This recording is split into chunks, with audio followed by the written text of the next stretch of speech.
Next time 10-20 seat ಬಿಜೆಪಿಗೆ ಬರಲ್ಲ. ಇವ್ರ ಕಿತ್ತಾಟ.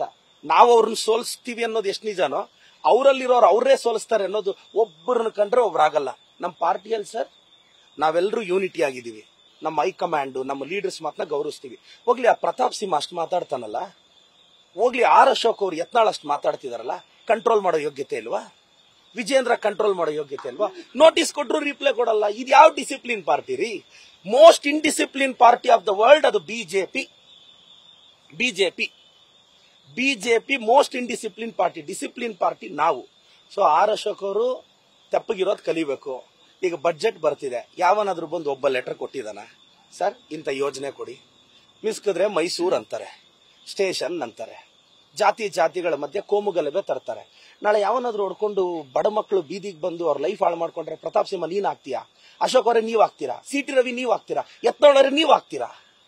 ನೀವು ನಿಮ್ಮ ಮಕ್ಕಳು US ಅಲ್ಲಿ UK ಅಲ್ಲಿ ಚೆನ್ನಾಗಿ ಓದ್ಕೊಂಡೇ ಬರ್ತಿದ್ದಾರೆ. ಬಡವ್ರ ಮಕ್ಕಳೇ ಬೀದಿಗೆ ಬರ್ಬೇಕಲ್ಲ?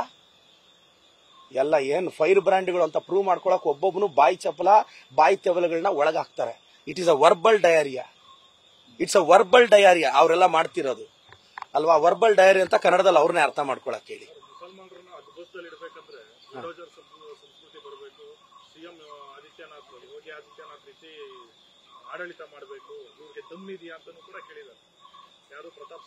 ರೀ ದಮ್ಮಿರೋದಿಕ್ಕೆ 16ನೇ ಬಜೆಟ್ ಮಂಡಿಸ್ತಿರೋದು ಪ್ರತಾಪ್ ಸಿಂಹ.